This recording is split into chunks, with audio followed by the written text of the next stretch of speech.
Welcome. I'm Doug Morgan, and you're listening to Uncommon Sense, where we hunt for the truth in the topics you're not supposed to talk about, Christianity and politics.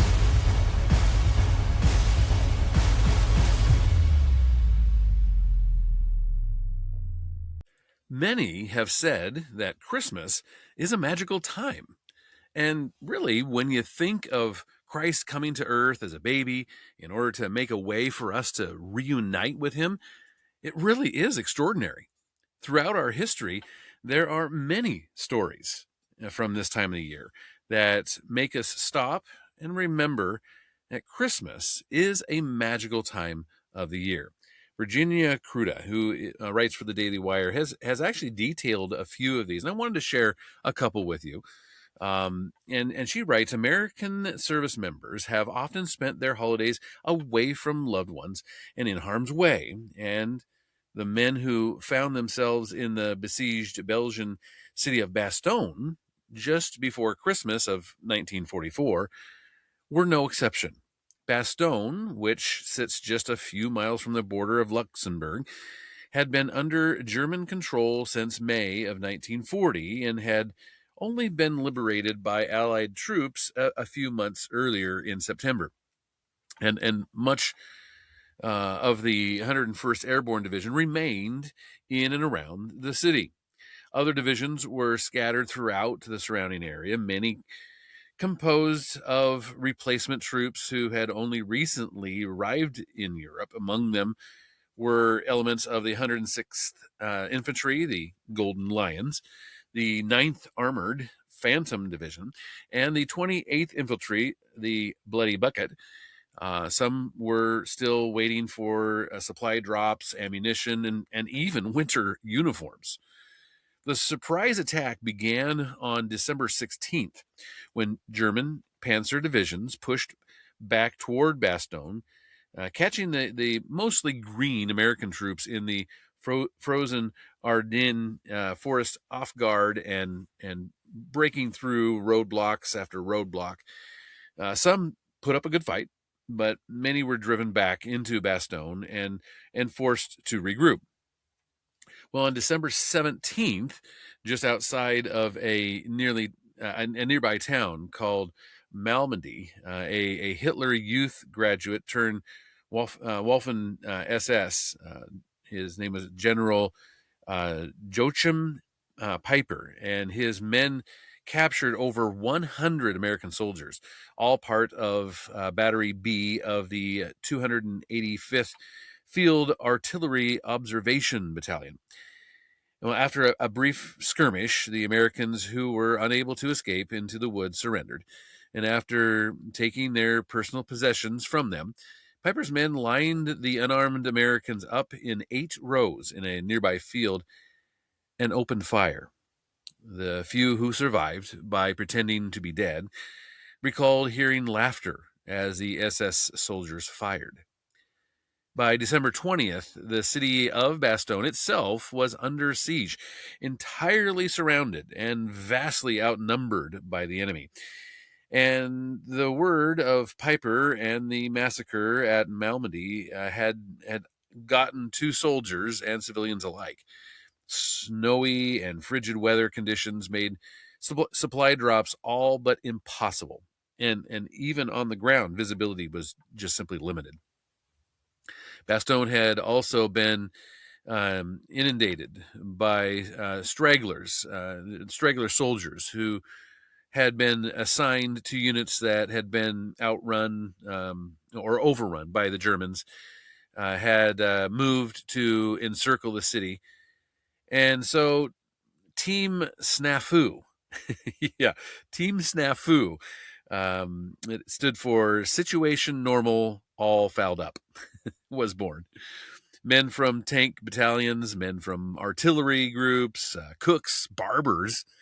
It no longer mattered. If they could carry a weapon and stand a post, they were temporarily reassigned to Snafu and used as much needed replacements to aid the 101st Airborne.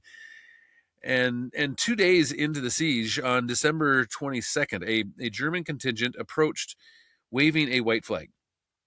and delivered an ultimatum to Major Alvin Jones, who commanded the 2nd Battalion, 327th Glider Infantry Regiment. And here's the quote: "The fortune of war is changing. Battalions are ready to annihilate the USA troops in and near Bastogne." This is what the letter read. And it demanded their surrender within 2 hours. The German commander threatened to destroy the city if the Americans did not comply. And he also promised that the Americans would be blamed for any resulting civilian casualties.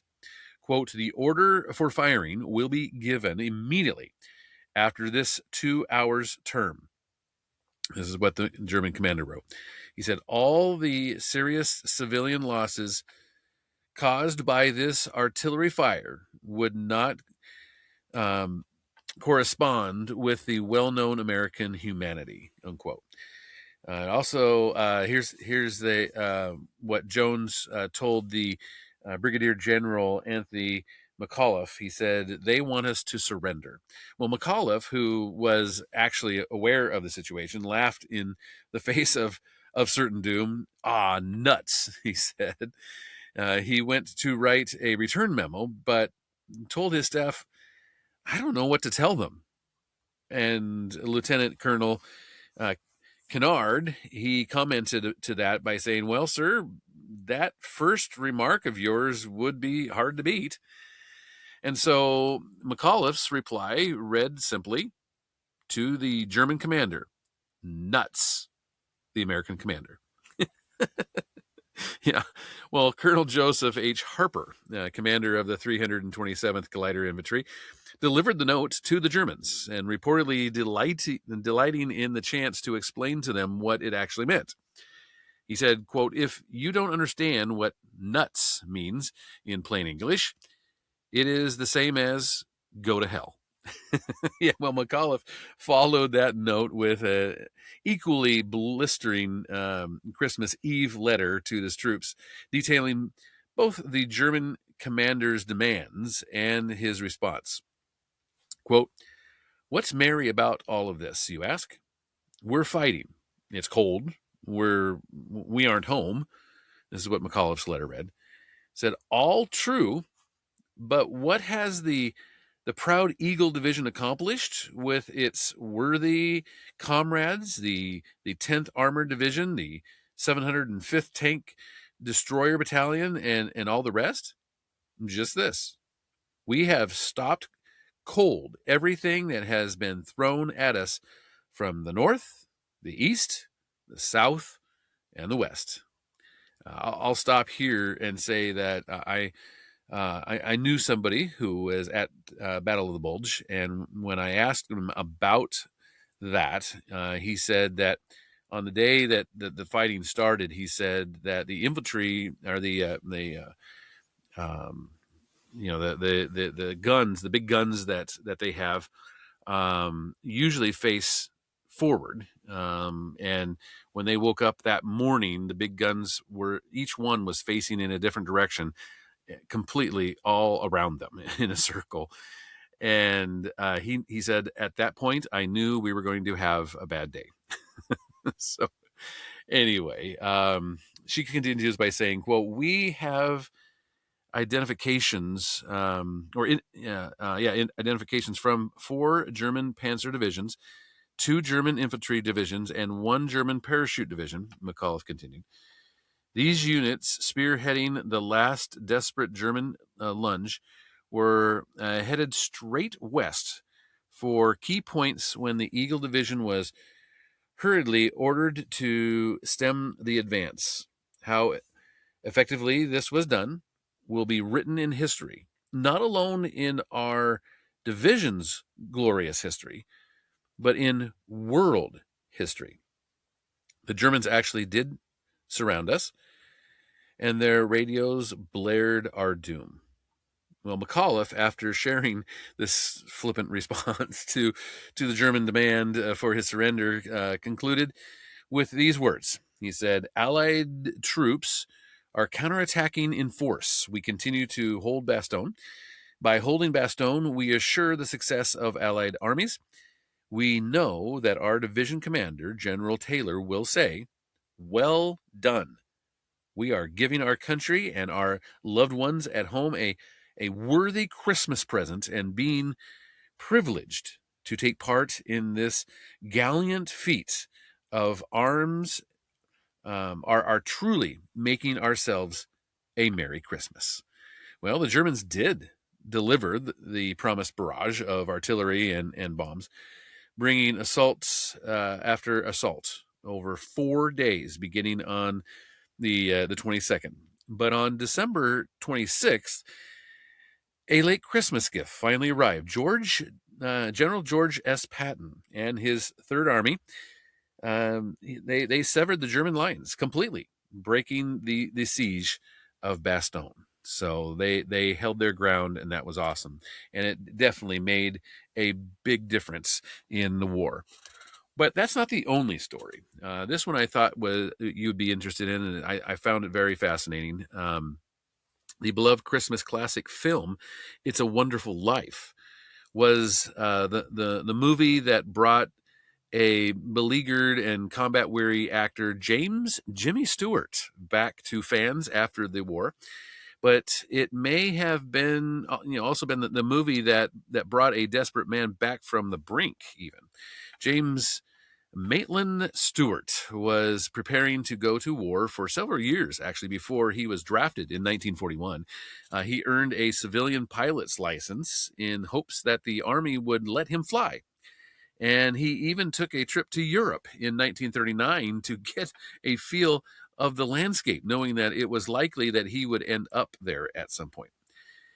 Well, by the time that the Empire of Japan launched its surprise attack on the American naval base in Pearl Harbor, Hawaii, Stewart had already attempted to join the Army. Rejected once in 1940 because he was underweight. The always slim actor attempted to pack on a few pounds, and ultimately actually turned to a doctor for a note explaining that he was just genetically predisposed to being thin. Well, biographer Robert Matson, who wrote Mission, Jimmy Stewart, and the Fight for Europe, explained this. He said, step by step, he set himself up to end up in Europe in a bomb group. One of those steps was taken years before he was drafted, and that was when he became a star in Hollywood and bought a plane that was an Army trainer, and proceeded to learn to fly and train and log hours on that plane so that he could be a pilot when the war came. Stewart's determination and his pre-war preparations did not pay off immediately. However, the actor, who was fresh off his Best Actor win in the 1940s, The Philadelphia Story, was initially drafted to appear in film reels and enlistment propaganda films, but eventually he demanded to see combat alongside his other draftees, and Stewart eventually got what he asked for, rising through the ranks from buck private to major in just 4 years, and earned a spot in the cockpit of a B-24 Liberator heavy bomber known as Dixie Flyer. He flew dozens of missions over Germany, some as command pilot, and earned both a Distinguished Service Medal and a Distinguished Flying Cross. But toward the end of the 8th Air Force's big week in early 1944, a 6-day mission in late February, originally named Operation Argument, and designed to just kind of decimate the German Luftwaffe in preparation for the D-Day invasion, things went a little sideways. And Stewart was on his 10th mission as a leader and served as co-pilot when his plane was hit. The German flak left a sizable hole in the fuselage of his plane, just inches from his feet. And while he and his pilot were able to recover when the smoke cleared from the cockpit, They had watched as another of their squadron took a similar strike, lost a wing, and plummeted toward the ground. Stewart was not the same after that and was eventually grounded. At the time, his condition was referred to as flak happy, shell shocked, or combat fatigue.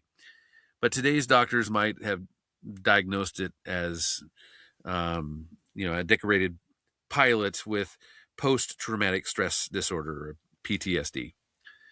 Quote, he wasn't afraid of the bombs or bullets.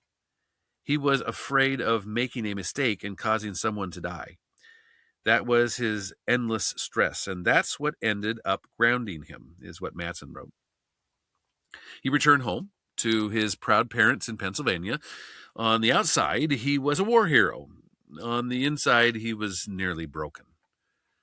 Surviving on little more than peanut butter and ice cream, he struggled to keep any solid food down, and Stewart's already thin frame became painfully so. Still, he decided after a short time at home that what he really needed was to get back to work. Quote, I have to go back and face Hollywood. I've been away for 5 years. Other people are taking my roles, he said. But when he got there, he quickly realized that the landscape had changed, and so had he. Stewart ended up sharing an apartment with fellow actor Henry Fonda, who had also recently returned after serving in the Pacific. Quote, I had been away from the film business. My MGM contract had run out, and frankly, not knowing how to get started again, I was just a little bit scared. Stewart described the precarious nature of his situation in a 1987 interview with Guideposts. Hank Fonda was in the same boat, and we sort of wandered around together, talking, flying kites and stuff, but nothing much was happening. Stewart got only one offer in those early weeks. His former boss and MGM exec, Louis B. Mayer, proposed a biopic capitalizing on the star's military service. Say, quote, let's do the Jimmy Stewart story. We can show you flying over Frankfurt. We can show you as a military hero. This is what Mayer said. And Stewart's answer was an unequivocal no. And he flatly refused to discuss the matter any further. Well, director Frank Capra, he's an Italian immigrant who had been naturalized after serving in World War I, had also spent time away from Hollywood during the war. As soon as Army Chief of Staff General George Marshall got wind of Capra's enlistment, he had him commissioned as a major and assigned to report to him personally. Quote, to win this war, we must win the battle of men's minds, is what Marshall told Capra in one of their early meetings. He said, I want to nail down with you a plan to make a series of documented, factual information films, the first in our history, that will explain to our boys in the Army why we are fighting and the principles for which we are fighting. Capra protested, explaining that he had never made a film that could be considered a documentary. And Marshall responded with the gruff bluster that he was known for, saying, Capra, I have never been chief of staff before. Thousands of young Americans have never had their legs shut off before. Boys are commanding ships today who a year ago had never seen the ocean before. I'm sorry, sir. I'll make you the best damn documentary film ever made, was Capra's reply. But when it was all over, Capra returned to Hollywood in much the same state as Stewart, adrift and wondering if he still had what it took to deliver what the fans wanted. Months after his return from combat, actor James Jimmy Stewart was still adrift, unmoored in the Hollywood he had previously called home, living with fellow veteran Henry Fonda and waiting for film offers that just weren't coming in. After a couple of months had gone by, director Frank Capra, who had worked with Stewart before in 1936's You Can't Take It With You, first pitched It's a Wonderful Life. A meeting was set, and Capra described the story to Stewart and his agent Lou Wasserman. And Stewart, who had been adamant about doing a comedy upon his return to Hollywood, was reportedly taken aback at first. You want me to do what? He asked.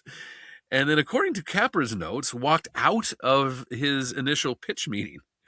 But Capra believed in the strength of the story, and he was eventually adamant that Stewart was not just the right person to play George Bailey. He was the only person who could do it. Stewart eventually sat down to listen with Capra's pitch in full, and he recalled the director's awkward description of the story in a 1987 interview with Guidepost. He said, "Now listen, Frank." And he kind of began hesitantly. He seemed a little embarrassed. He said, the story starts in heaven, and it's sort of the Lord telling somebody to go down to earth because there's a fellow who's in trouble. And this heavenly being goes to a small town, and well, what it boils down to is this fella who thinks he's a failure in life jumps off a bridge. The Lord sends down an angel named Clarence, and who hasn't earned his wings yet. And Clarence jumps into the water to save the guy, but the angel can't swim, so the guy has to save him. And then this doesn't tell very well, does it? Well, the actor said in response was simple. Frank, if you want to do a picture about a guy who jumps off a bridge and an angel named Clarence who hasn't won his wings yet coming down to save him, well, I'm your man. Yeah, for Capra and Stewart both, the film was a do or die project.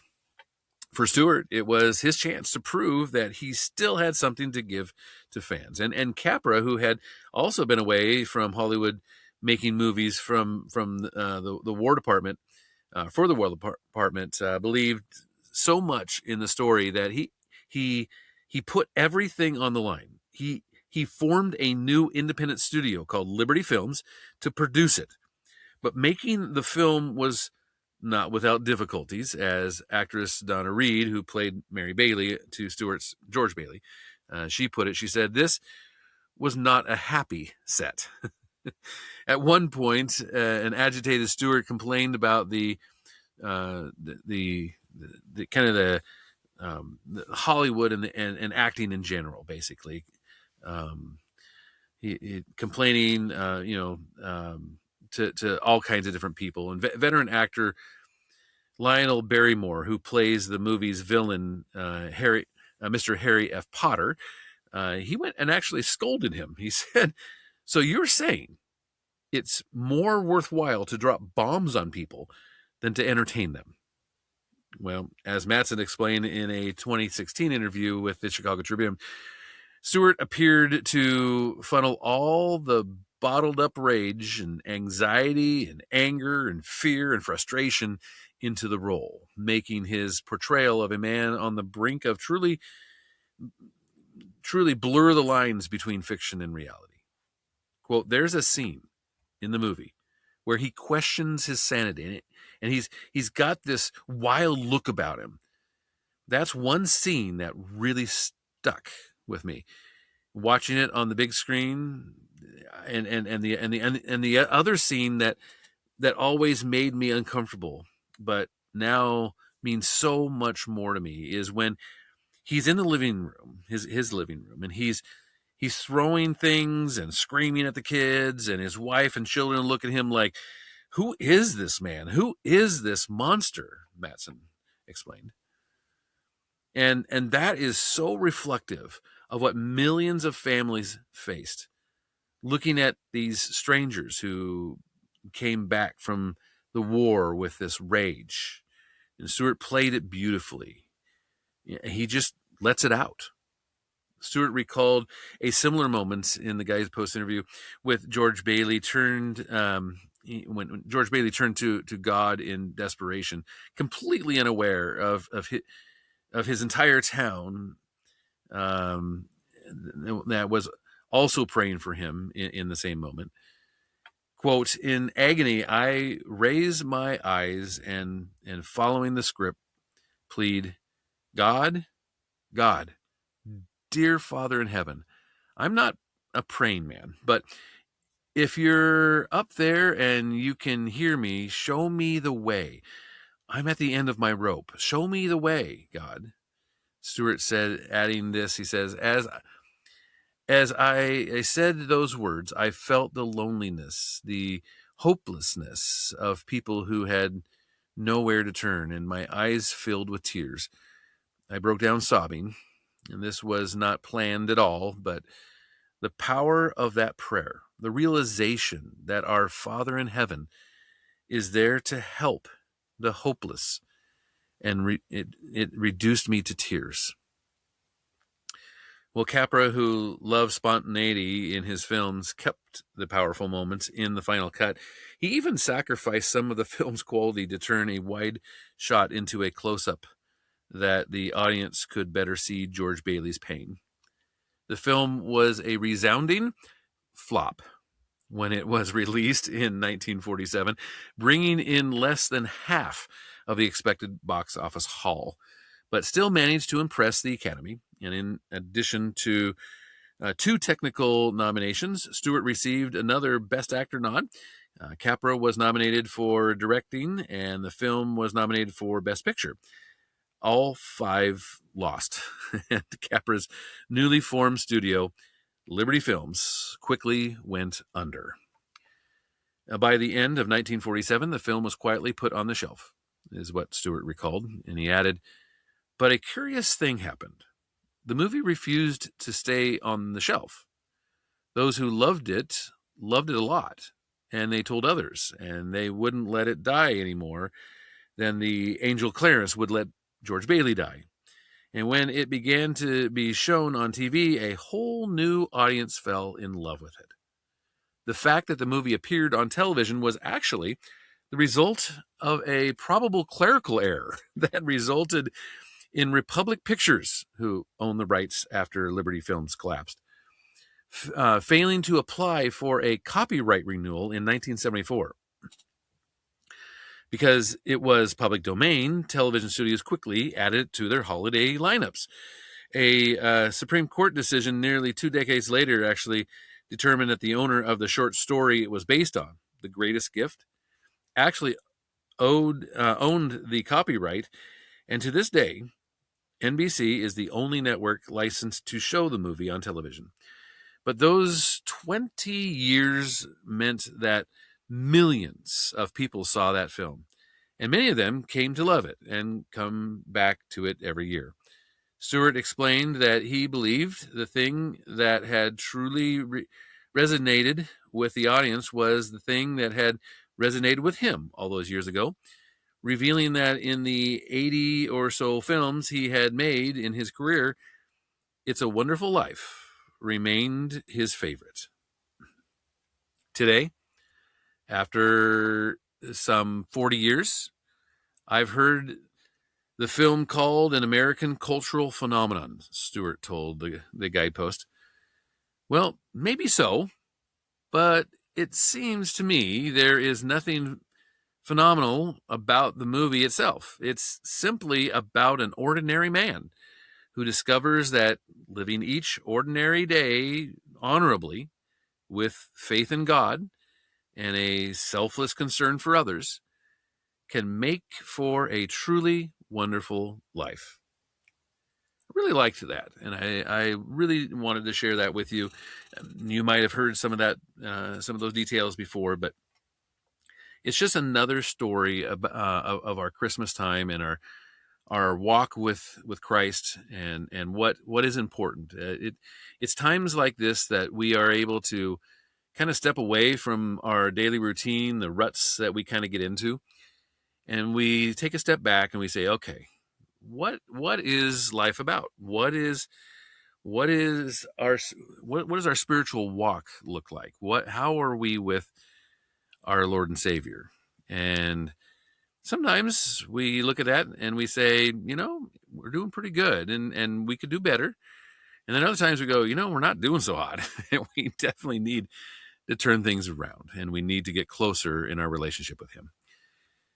So I would love to hear from you on maybe a story that you might have, this time of the year. And of course, you can always do that at uncommonsensepodcast.com. Thank you very much for listening. Merry Christmas.